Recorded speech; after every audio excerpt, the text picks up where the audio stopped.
Vi el polvo levantarse como una pared cuando el animal dobló la esquina del potrero.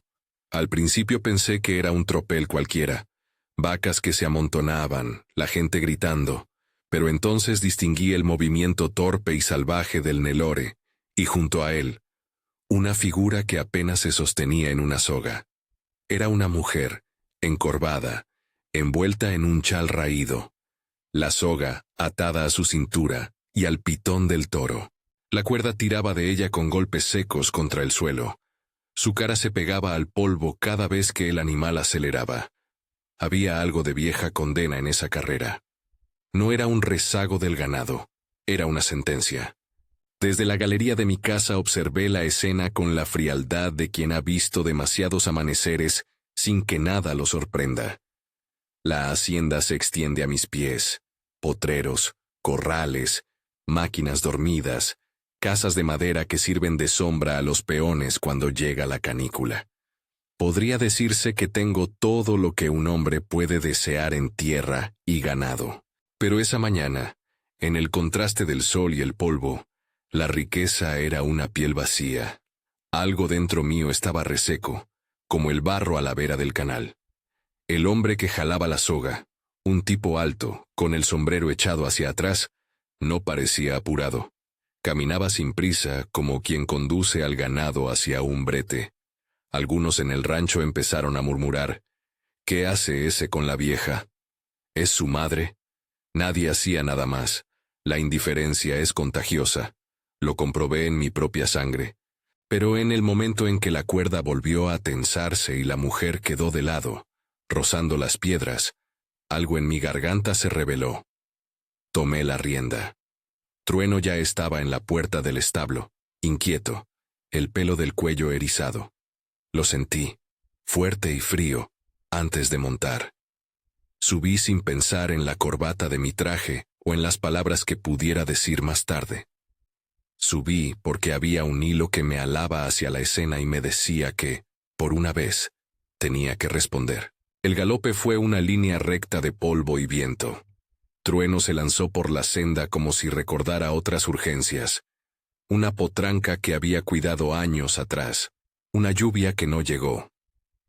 Vi al Nelore adelantarse en una nube baja, las orejas como banderas bravas, la cola en movimiento como látigo. Mi mano buscó el lazo que siempre llevo en la montura. La primera vuelta no tomó al animal. El cuero dejó un anillo flojo en el aire. Los cascos del toro retumbaron. La soga en la cintura de la mujer tiró con más fuerza. Su cuerpo se arrastró sobre la tierra hasta que la falda se rasgó y se le salió un zapato.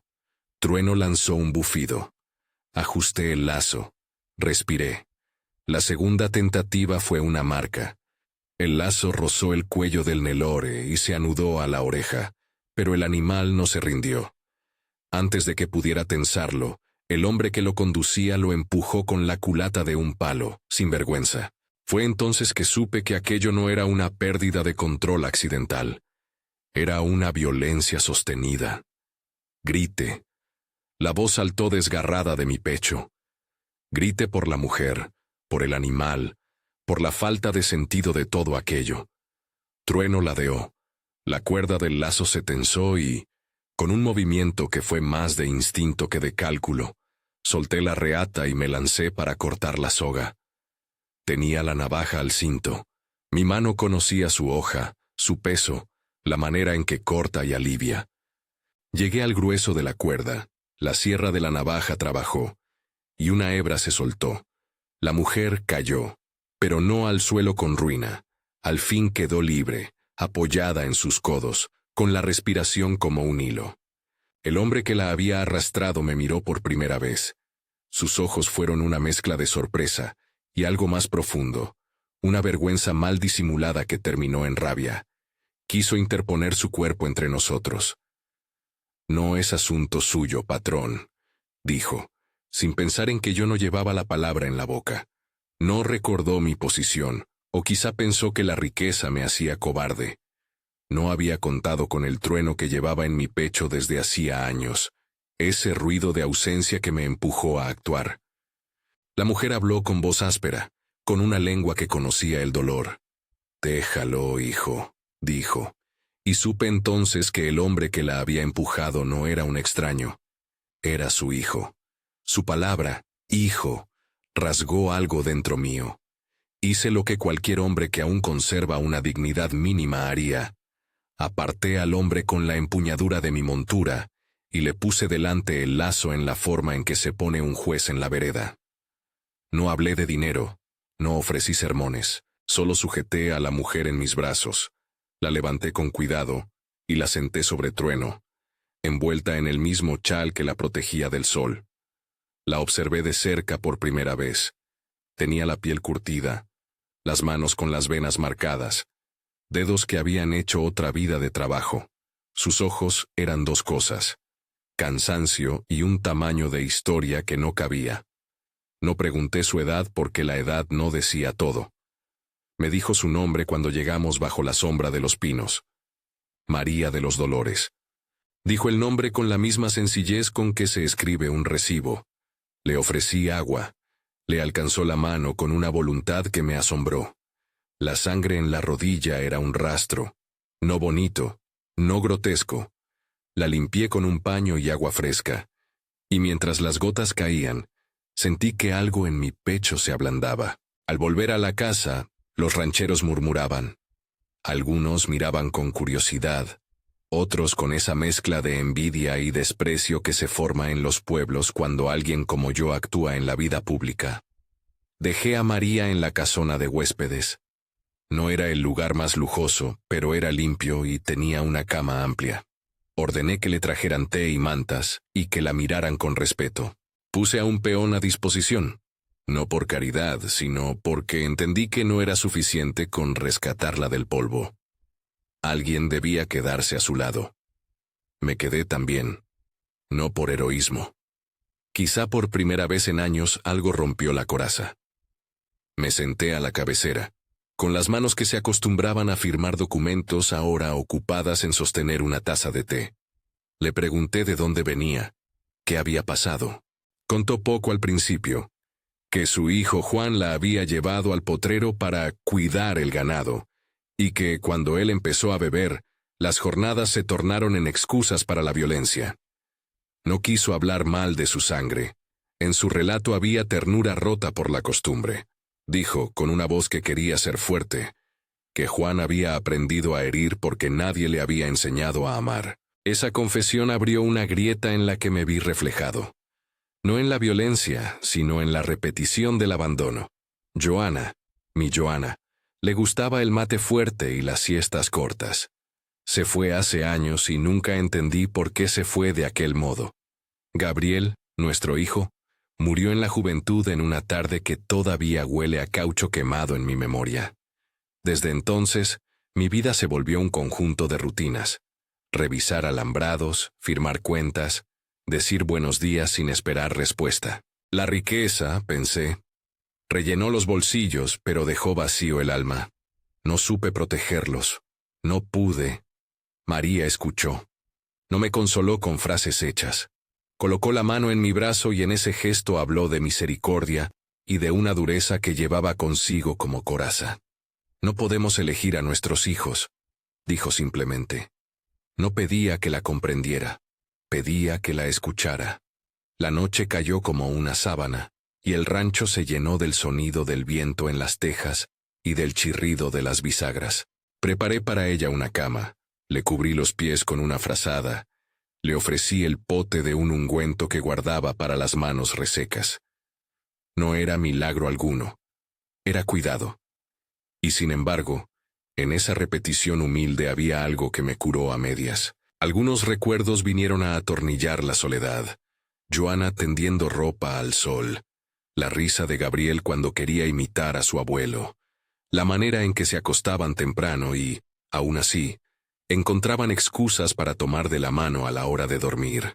Aquel vacío que había en mí se llenó, por primera vez en años, de la presencia simple de otra persona necesitada. Me sorprendí a mí mismo pensando en la mínima posibilidad de que, quizás, no todo estaba perdido.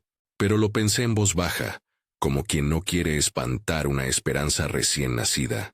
Antes de que pudiera acostarme, María me llamó por el nombre y me dijo algo que no olvidaré. Sé que tiene usted mucho. No lo digo para pedir nada, solo para que sepa que hay cosas que el dinero no puede comprar. La dijo sin reproche. Dijo que no quería compasión sino compañía. Y de pronto la compañía me pareció un bien más valioso que todos los potreros que poseía. Quise saber más de Juan.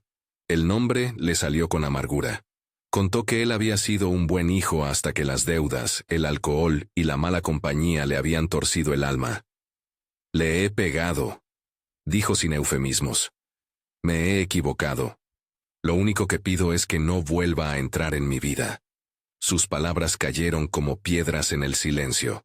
No había en ellas melodrama ni petición de castigo. Solo un deseo profundo de que la violencia se detuviera. Aquella noche no dormí bien. Me levanté a la madrugada y bebí café en la galería. La hacienda dormía, pero yo no. Trueno pastó en el corral, oliendo el aire húmedo. Pensé en las veces que creí que mi trabajo era suficiente para llenar la falta que Joana dejó. Pensé en Gabriel, y en cómo mi ausencia a veces fue culpable. Pensé, sin querer, en que la vida a la que me había resignado no me permitía ya sorpresa alguna. Y sin embargo, la sorpresa llegó en forma de una mujer en un chal raído a quien nadie protegía. A la mañana siguiente, la gente del pueblo hizo circular su rumor. Algunos decían que yo había comprado compasión con dinero. Otros murmuraban que mi gesto era mera diversión de viejo millonario. No me importó. Lo que sí me importó fue la manera en que María hablaba cuando le servía la sopa. Hablaba como quien ha pasado su vida creando cosas pequeñas que sostienen a otros. Hablaba de su madre, de un pedazo de tierra que tuvo en otro tiempo, de cómo se casó joven, y su marido la dejó para siempre por una mujer de ciudad. En su voz había un hilo de dignidad que me obligó a mirarla de otra forma. No como víctima, sino como testigo de una vida larga. Pasamos los días en una rutina doméstica que, para mí, era nueva. Hice que la ropa se lavara, que el techo se reparara donde el viento había picado tejas. Puse manos a la obra en algo que hasta entonces había delegado. Barrer la cocina, encender el fogón en las tardes frías. Había una sensación de orden lento que me reconectó con mi cuerpo. Puse a un carpintero a reparar el bastón que ella había dejado en la entrada.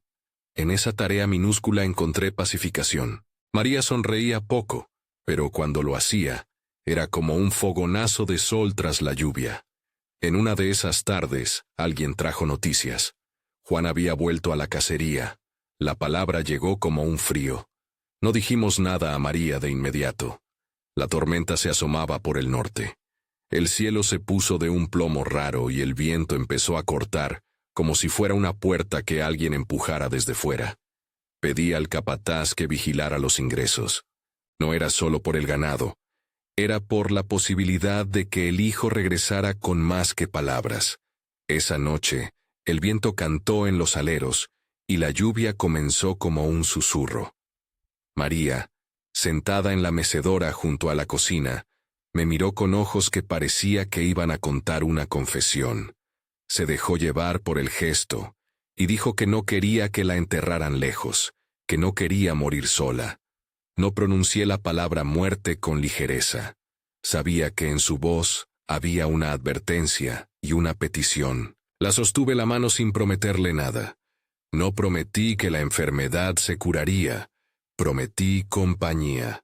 Ella apretó mi mano y, por un segundo, el rancho dejó de ser una sucesión de bienes para pasar a ser un territorio compartido. El rugido del ganado y el repiqueteo de la lluvia en los techos marcaron las horas. A las 3 de la mañana, Trueno se inquietó. Salí a la galería y vi, a lo lejos, una figura que avanzaba por la trocha, empapada, con el sombrero abajo. No pude distinguir al principio quién era. Mi corazón apretó con una mezcla de viejo reflejo de protección y la sensación de que algo decisivo estaba a punto de suceder. Al día siguiente, cuando la luz vino a deshacer la noche, la tierra olía a barro y promesas rotas. En el patio, una puerta estaba entreabierta. Sobre la banca, una bota caída.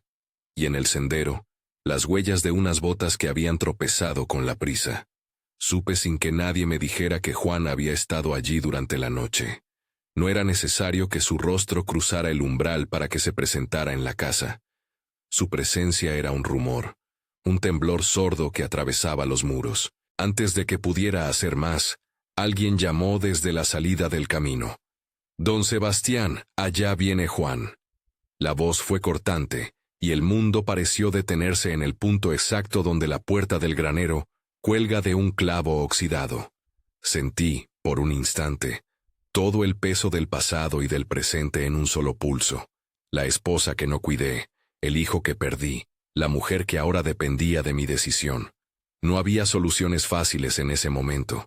Solo la sensación de que, por primera vez, debía decidir si mi riqueza serviría para algo más que llenar un vacío propio.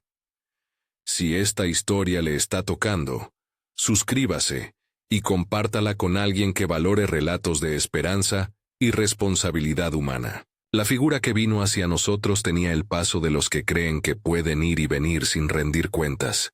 Juan estaba empapado, la camisa pegada al cuerpo. La mirada, en cambio, no volvía a mirarnos igual. Había algo en su cara que era más un mapa de heridas que una expresión. Nos miró a todos con la hostilidad de quien espera reproches. Se quedó en el umbral como un animal enjaulado que no sabe si atacar o esconderse. Lo llamé por su nombre. Su respuesta fue un gruñido. No era un hombre que pidiera permiso. Dijo que venía por su madre. No pidió perdón. Dijo que era su derecho llevarla de vuelta. No hubo súplica. En su voz, hallé la mezcla de rabia y culpa de quien ha sido herido y ha convertido esa herida en arma. María salió a recibirlo. Sus pasos eran lentos pero firmes. Cuando lo vio, no gritó ni retrocedió. Lo miró con la mirada larga de quien ha acumulado vida suficiente como para medir la suma de las faltas. Juan se acercó y, sin palabras cariñosas, agarró la soga que había traído y la tiró, como si la modernidad del matón de pueblo fuera un derecho adquirido. Sus manos temblaban. Lo que siguió fue un choque de voluntades. Él reclamaba lo que creía suyo por sangre. Ella pedía, con el cansancio de siglos, que se marchara sin romper más su vida. Yo hablé entonces, no como juez, no como patrón. Hablé como alguien que ha perdido y, por eso, sabe cuándo una pérdida puede ser detenida. Le dije a Juan que no toleraría violencia. No lo dije para humillarlo, sino para frenar el impulso destructivo que llevaba en su pecho. Él respondió con palabras duras y una intencionalidad que asustó a los peones. No era fácil enfrentarlo. Él conocía el rancho, conocía las rutas, conocía el modo en que los hombres mayores hoy se doblegan ante la fuerza del joven. La tormenta se acercaba. El viento parecía inclinarse hacia algo que todos queríamos evitar. Juan escuchó poco y dijo más. Era un hombre confundido y peligroso. En su mochila llevaba botellas vacías y en la mirada, una sombra que no era solo de la noche. Cuando se fue, lo hizo con la amenaza sembrada en el gesto. Volvió, dijo con la voz quebrada, y entonces su figura se perdió en la lluvia. Quedamos los demás con la sensación de que algo no se había cerrado. María apoyó la frente en la ventana y balbuceó palabras que parecían pedir perdón por haber nacido en la misma sangre. Yo salí al patio, miré a la sombra del rancho, y supe que mi decisión de protegerla no era un acto de caridad, sino un modo de reparar, con manos torpes, las grietas de mi propia vida. La noche llegó pesada. La lluvia vino más fuerte, golpeando las tejas con furia, y con cada golpe, sentí cómo se cerraba una tapa sobre la calma aparente del rancho. Dentro, las velas consumían sus cuerpos al ritmo de una respiración exigua. Al cerrar las ventanas, pensé en las pocas certezas que me quedaban. No puedo prometer que repararé la vida de otra persona con el dinero que administro. Sí puedo prometer que no la dejaré sola. Y en esa promesa se abrió un camino que, aún sin saberlo, me arrastraba fuera de la soledad que me había acomodado durante años. La noche se hizo larga, llena de sonidos. el agua corriendo, los perros que aullaban a la intemperie, el trueno que, por momentos, parecía nombrar a mi caballo. Afuera, el viento no cesaba. Adentro, la decisión empezaba a tomar forma como una raíz que se hundía en la tierra. La noche se hizo larga, y con ella mis pensamientos, como una cuerda que se estira y cruje. Me turné entre la mecedora y la ventana, mirando cómo la lluvia trazaba ríos sobre el vidrio. Trueno no dejaba de inquietarse. Sus relinchos eran pequeños golpes contra la oscuridad. Cada vez que saltaba una rama al viento, me incorporaba, esperando que el semblante de la casa cambiara, que algo rompiera la calma, pero la calma no venía para nosotros. A medianoche escuché pasos en el patio, como si alguien caminara con la determinación de quien no puede ya postergar un daño. Encendí una lámpara y fui a la cocina. María dormía con la respiración corta, como si la lluvia le pesara sobre el pecho. La vi y sentí una urgencia fría. No era temor a la muerte, era la urgencia de la compañía. Me acerqué y la tomé de la mano. Estaba helada y, sin embargo, cálida por dentro, como una leña que aún guarda brasas. Le acaricié el dorso con una torpeza que no sabía transformar en consuelo. Fue entonces cuando sentí que alguien llamaba en la puerta principal, una voz ahogada por la lluvia. Abrí sin anunciarme, y la figura se recortó. Juan, empapado, con la mirada vacía. No llevaba el altanero porte de antes. Ahora parecía deshilachado por dentro. Se plantó en el umbral con la intemperie a sus espaldas, los botones de la camisa goteando barro. No dijo nada. El silencio dijo todo. Venía con una tensión tan fina que cortaba el aire. Lo miré largo. Dentro de mí, la decisión ya había nacido. Podía mandar que lo sacaran a empujones. Podía hacer valer el nombre y el peso de esta propiedad. Podía ordenar que lo encerraran hasta que se calmara. Y sin embargo, cada vez que pensaba con soberbia, Johanna volvía a mis pupilas con su sonrisa simple. Gabriel, con su risa corta. Recordé excepciones. Cómo alguna noche me hubiera gustado que alguien me interrumpiera para decirme que era hora de volver. Juan estaba a punto de romper algo irremediable. Yo lo sabía. Hablemos, dije. La palabra simple fue como poner un bozal al viento. Lo invité a sentarse en la galería mientras la lluvia les pegaba en la espalda como un látigo. Se quedó de pie. Sus manos temblaban. Cuando habló, lo hizo como un hombre al que le sobra la culpa, y le falta el verbo del arrepentimiento. Vine por mi madre. Fue más afirmación que pregunta. No la vas a llevar así, contesté. No así, Juan. Él escupió el nombre contra el suelo. La furia se le enseñoreó, pero no era solo furia. Había miedo, y en ese miedo una memoria rota que no lograba recomponer su ruta. Me miró con los ojos de alguien que ha perdido el mapa, y ahora intenta hacerse con el de otro. Habló de deudas, de noches que se volvieron días sin brillo, de las botellas que prometieron callar los recuerdos y terminaron por alimentarlos. No lo justifico. Solo digo lo que vi. A un hombre destrozado por lo que la vida le ofreció y por lo que él había hecho con eso. No respondí con golpes. Puse ruido para calmar. Hablé de un modo que me avergonzó de mi propia ternura. Le ofrecí ayuda. Le dije que había recursos en la casa, que pagaría por tratamiento si quería. El ofrecimiento lo tomó como quien recibe un insecto. Lo rechazó con la misma violencia con que había herido a su madre. No quiero limosnas, dijo. Fue su manera de admitir que no sabía pedir perdón. Las horas siguientes fueron un desfile de pequeñas cosas. Juan se fue, volvió, se inclinó sobre la puerta, se marchó otra vez. Hubo amenazas en voz baja, palabras que se rompían al pronunciarse. En un momento, vino a buscar la soga con la que había arrastrado a su madre.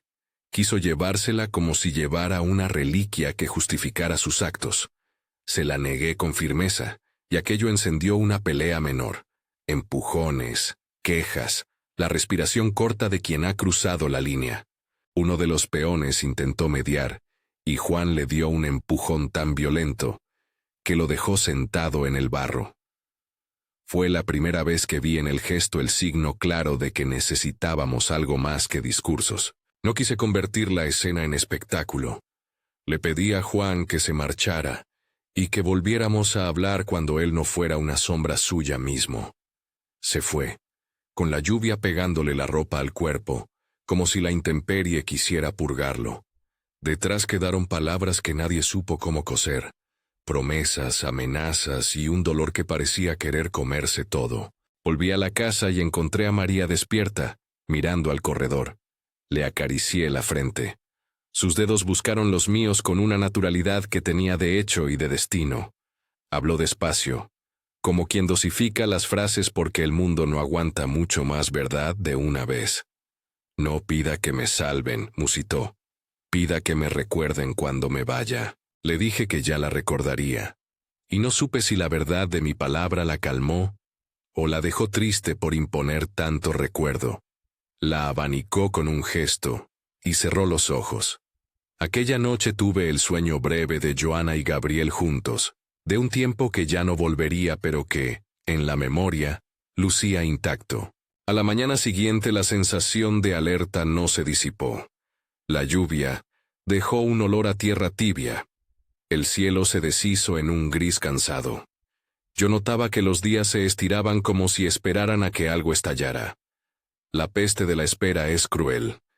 Te obliga a creer que el cambio puede no suceder por más que lo anheles. A media mañana, cuando traje agua para el mate, vino a verme una niña con la cara sucia y las trenzas enmarañadas.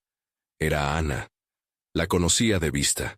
Solía venir a vender huevos al pueblo, o a ayudar en la feria.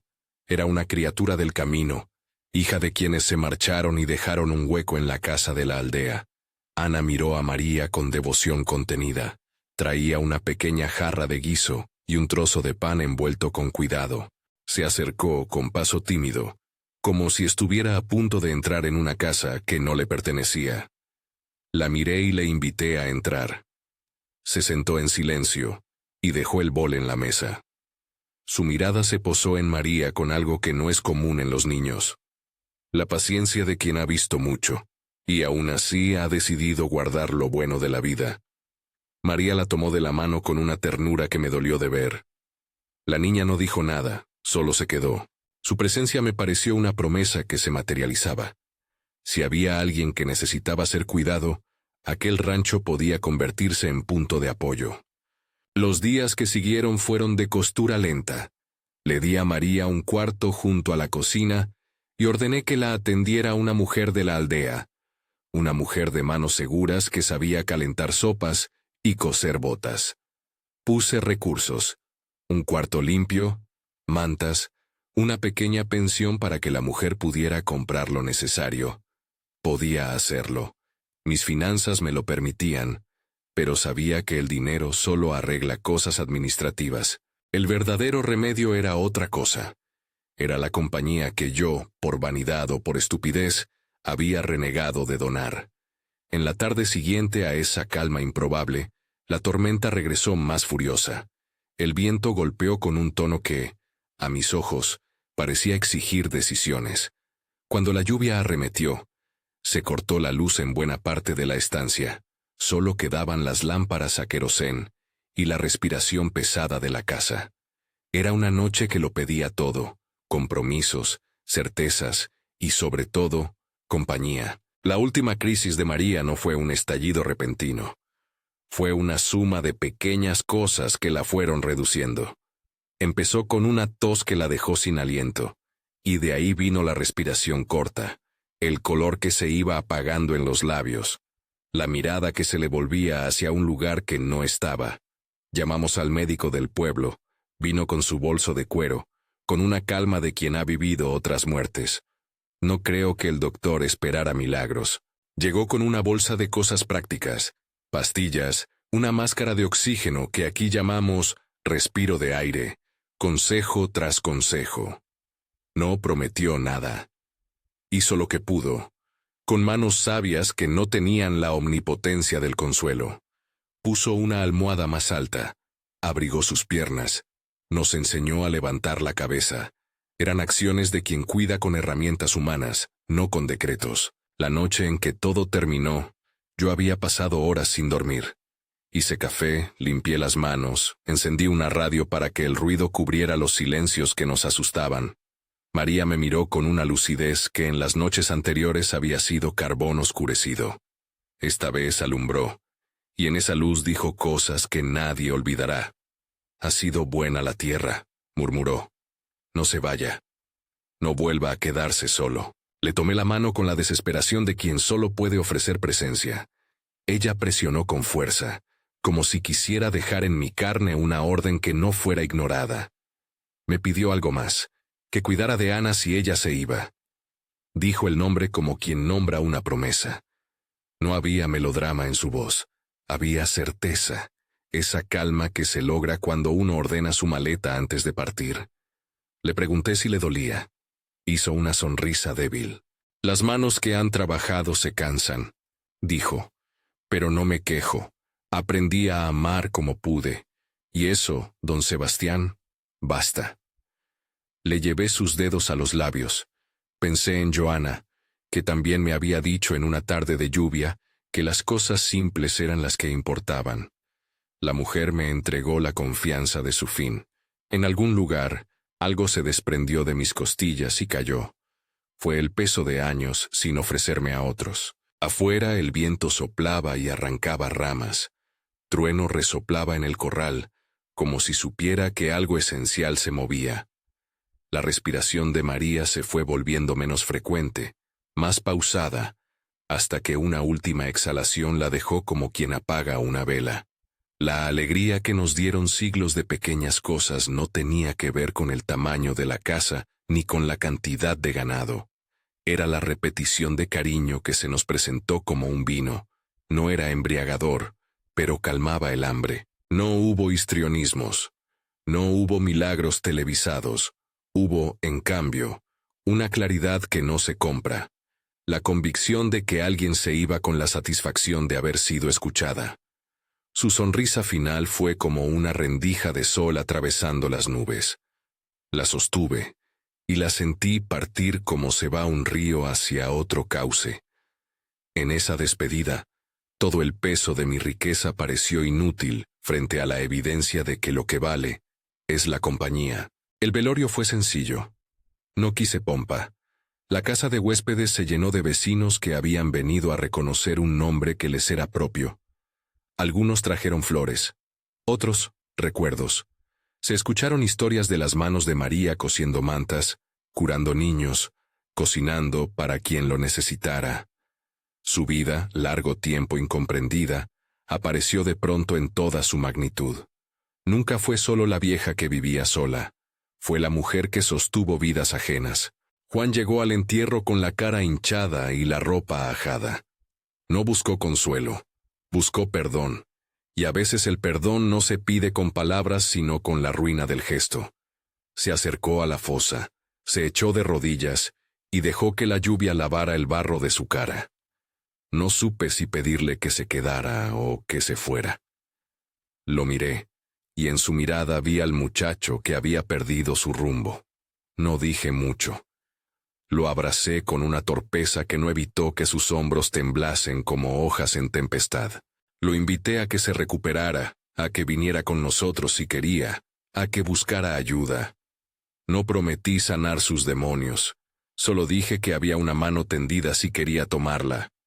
Cuando cubrimos la tierra con tierra, buscó el lugar donde estaban las tumbas de Joana y Gabriel. María había pedido que la enterraran junto a ellos, y así lo hicimos. La cruz era sencilla, hecha por el carpintero del pueblo. El olor a madera recién cortada se mezcló con el perfume abrupto de las flores. Puse en la tierra una pala que había pertenecido a mi padre.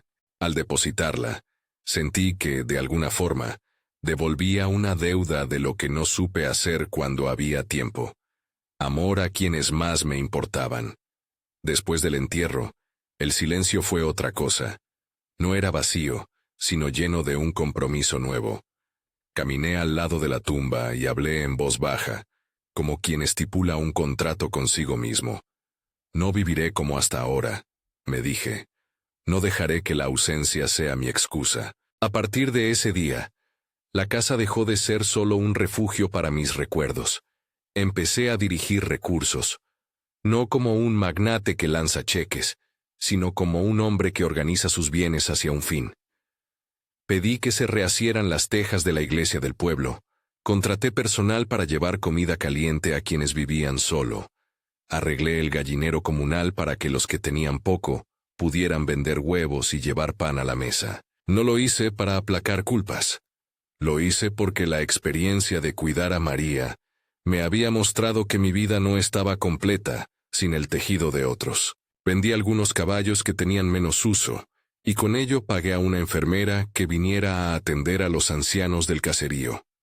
Arreglé una casita cercana para Ana, que no tenía un hogar fijo donde quedarse entre feria y feria. Le ofrecí que se quedara por un tiempo, y luego por más tiempo. La niña, que había sido siempre prudente, aceptó con una sonrisa que me restañó los huecos. La adopté sin trámites burocráticos complejos.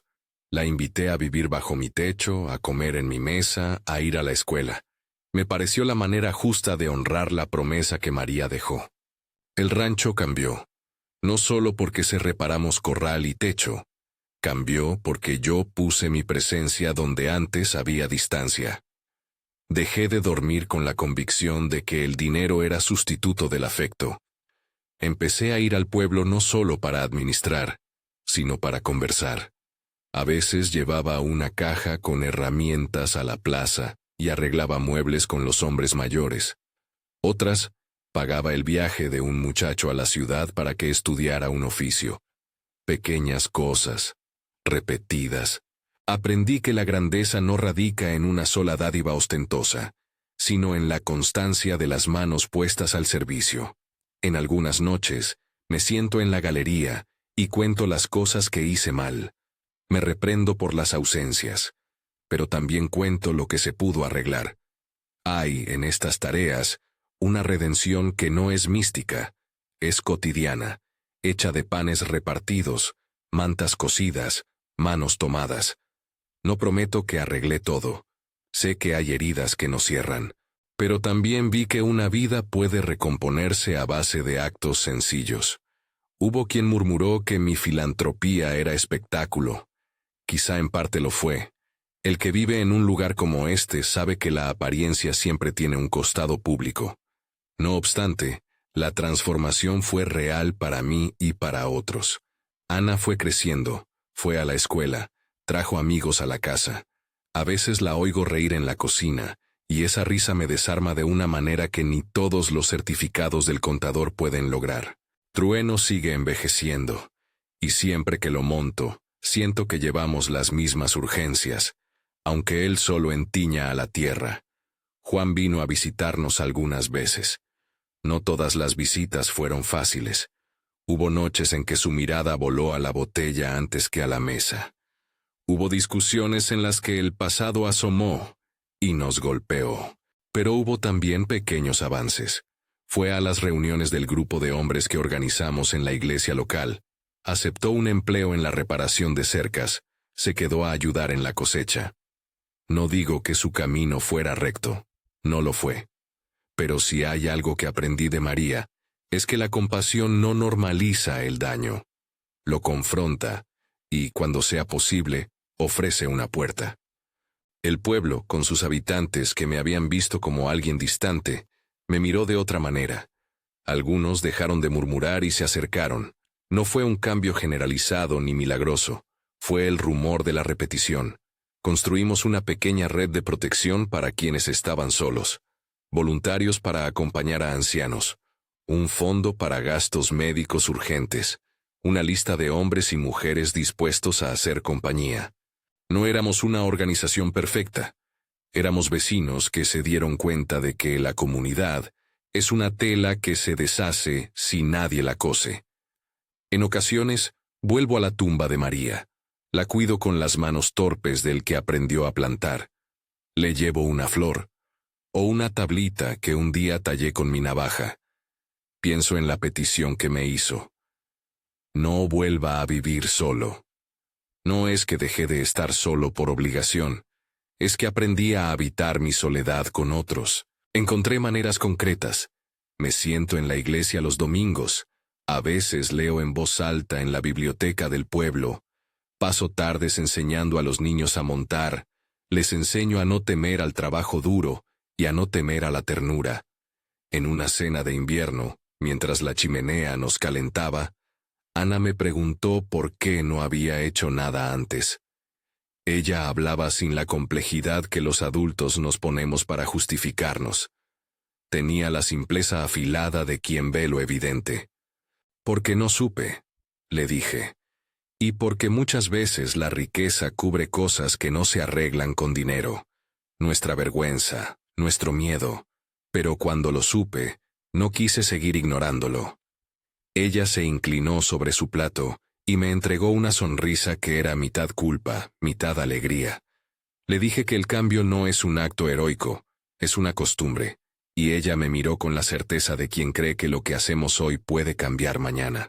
A veces me pregunto si habría sido distinto si yo no hubiera estado allí aquella mañana con el toro. Tal vez María habría encontrado otro respiro. Tal vez no. No creo en determinismos absolutos. Pero sí creo que hay momentos en que la vida ofrece una línea clara. Pasar de largo o detenerse. Yo elegí detenerme. Y detenerse no siempre significa grandilocuencia. Significa atender al que está más cerca. Aprendí que la economía del corazón no se regula con notas de banco. Se regula con presencia. Recuerdo muchas cosas de aquellos días. La textura del chal de María. El olor del café a primera hora. El ruido que hace el agua cuando cae de la media sombra. Recuerdo las manos ajadas de la mujer que cosía. Recuerdo la voz de un peón que dijo que, si yo no lo hacía, nadie más lo haría. Y pienso en cuánto me salvó el cuidarla. No digo que la salvación sea un trámite religioso o un discurso bonito. Digo que su compañía arrancó una parte de mi insensibilidad que creí inamovible. En la galería, a veces me sorprendo mirando el potrero como si fuera un espejo. Veo mis entradas y salidas, mis errores y los bordes de lo que queda por hacer.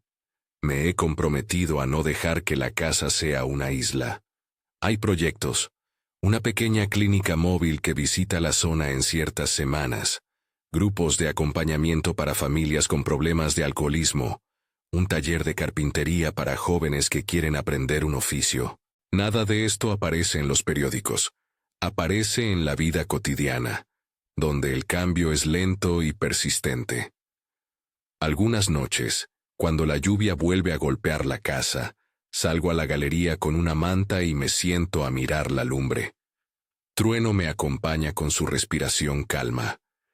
Pienso en las personas que conocí a través de María, en los rostros antiguos que vinieron a despedirla, en la niña que ahora tiene el oficio de hacer pan en tardes frías.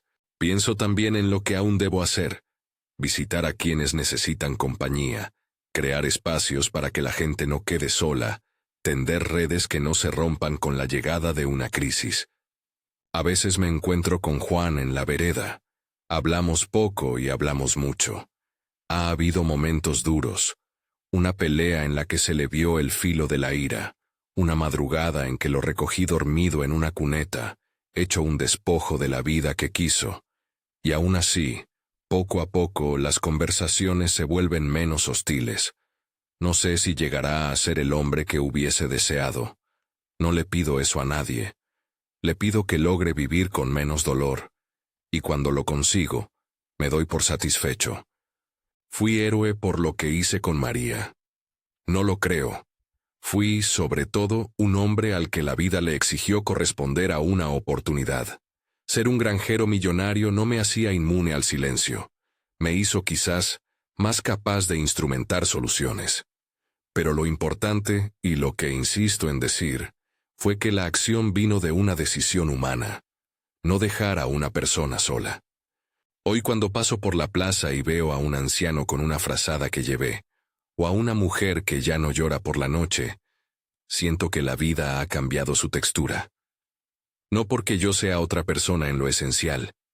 Sigo siendo aquel que guarda recuerdos de pérdidas, pero la diferencia es que ahora esos recuerdos me mueven a actuar, me han enseñado que la mejor manera de honrar a los que se van es cuidar a los que quedan. La tumba de María está junto a las de Joana y Gabriel. Cada vez que la visito, me detengo un rato y hablo con ellas como quien conversa con la brújula. Les cuento de los arreglos, de Ana, de Trueno.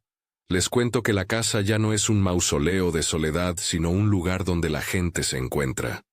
Si la tierra pudiera hablar, sabría de muchas cosas que yo mismo no puedo poner en palabras. Un día encontré una nota doblada entre las hojas de un cuaderno viejo. Era una frase suelta de María. Llegue a tiempo para cuidar. La leí durante largo rato. Quise que esas palabras fueran mi estandarte. Llegar a tiempo no siempre implica un acto heroico. Muchas veces implica el hábito de la cercanía.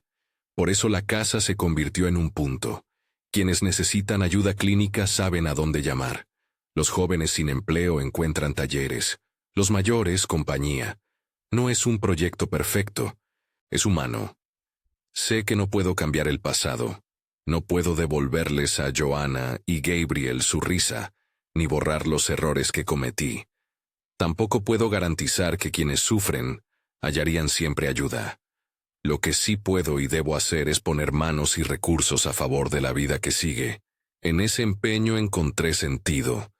En ese empeño encontré compañía. A veces, en la soledad de la noche, repaso mis viejos contratos y encuentro que muchos eran prescindibles, otros indispensables. Lo que guardo con más cariño no son los títulos de propiedad, sino los momentos en que alguien me tomó la mano y me dijo, «Gracias por estar». Hoy, al mirar el potrero, al escuchar a Ana reír en la cocina, siento que lo que ocurrió aquel día no fue una casualidad, sino un llamado. Y a ese llamado respondí. Si esta historia le movió, compártala con alguien que necesite recordar que siempre es posible llegar a tiempo para otro. Suscriba y vuelva para más relatos que recuerdan lo esencial. La dignidad, el cuidado y el valor de prestar una mano, cuando el mundo parece cerrar sus puertas.